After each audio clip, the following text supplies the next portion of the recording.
Hi, I'm Scott Phillips of the American Woodshop. This is a preview of a season 24 show, 2402, and it's all about making baseboard and window trim. What's that have to do with a wood lathe? Everything. Faceplate turning right here. We're going to turn a Rosetta for a trim block, and you'd use the faceplate to turn beautiful vessels like that as well. So faceplates are where you end up as a turner to turn bowls and vessels. I just mount that onto the drive spur. We're going to turn that right there.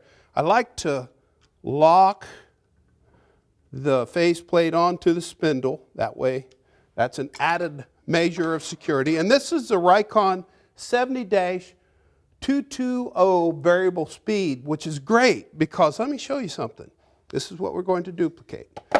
As I bring the tool rest in with it turned, the lathe turned off, and lock the banjo and the tool rest in place, unlock the drive lock like that. I've got clearance, and I want this as close to the workpiece as possible without having it touch. There is one safety rule. Keep your fingers on this edge of the tool rest. That way you'll never get your fingers pinched or knocked by one of those corners. And the other thing is you want to make sure that's securely locked in place when we're going to use this rounder right here to start with, and we want that right on center line. That's just a hair low. Let's bring that up. That looks just right to get the best cut. Face shield, no rings, no jewelry. We'll turn it on. And what speed do you set it at? Well, you turn it as high as you can with variable speed at your fingertips until you get vibration. Then you just back it down a hair. Right there, it's 895. Now, this hand has one job to do. Stay on that tool rest and keep this chisel flat to the tool rest. Now watch what I do. I ease right in there, make contact, and I want to make a cut. Now this is bone dry wood and I'm getting ribbons off of this. And how do I get those ribbons? Well, it's that round carbide cutter right there, super sharp. When it gets dull in 3 or 4 hours, you put an Allen wrench, rotate it about a quarter turn, and you're sharp again. Now I'm bringing this up, that's the first cut. Now I need to skip over 5/8 of an inch and do another cove cut. And in turning, there are really only 2 types of cuts. One's a cove cut, where you make a cave, basically. And one's a bead cut, where you make a bump. Beads bump, cove's cave. So, we're going to go make another cove cut, and that pretty much lays out this rosette. Just like that, right there. Okay. Now, next thing I'll do is change out to the detailer, a diamond-shaped carbide cutter. That's a 1/32 radius on the end of that. And you can see on this, I created a shoulder here, shoulder there, shoulder here, shoulder there. And then I use that point to create that center, like so.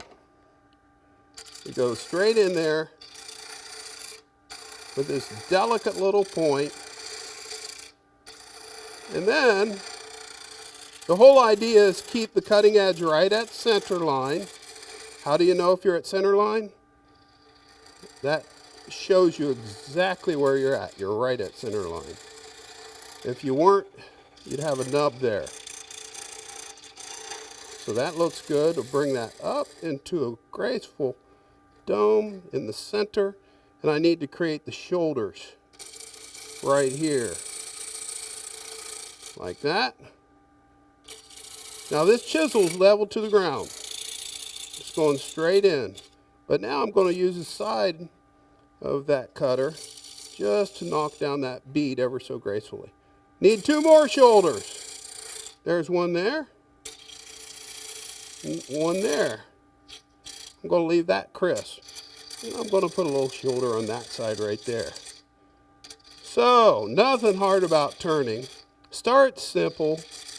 Keep your tools sharp. When this gets dull in 2 or 3 hours, rotate it around by putting an Allen in there, and you're back in business. And you can buy replacement cutters as well. One final tip I have for you. Let's turn this off and take a look at it. Excuse me. That's the top edge. That looks really good. I think we've got a perfect match.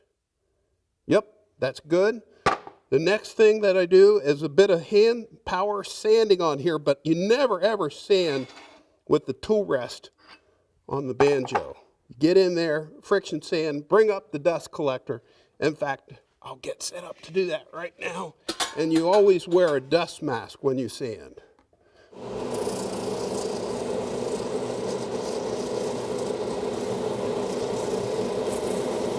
Now when I sand, I'm being very careful to keep my fingers on that turning and on this bottom quarter, right in here, because it helps to throw the dust back into that nozzle. That nozzle doesn't have enough CFM to get chips, but it surely keeps that fine dust out of your sinuses. Now let's turn that off, take a look at it. No tear out there because we use sharp tools. That's clean. Now to friction on the finish, this is Armor Seal, one of my favorites. This is a gloss, brings up that Rosetta trim block perfectly. I'm going to work in this bottom area right down here, never up here because that would throw the finish up. And the first thing I like to do on something like this is really hand friction the finish into the wood grain, because the open pores of the end grain, here's the gross grains, will absorb that finish 10 times faster than the long grain will. This is Armor Seal. Always wear a glove when you use this.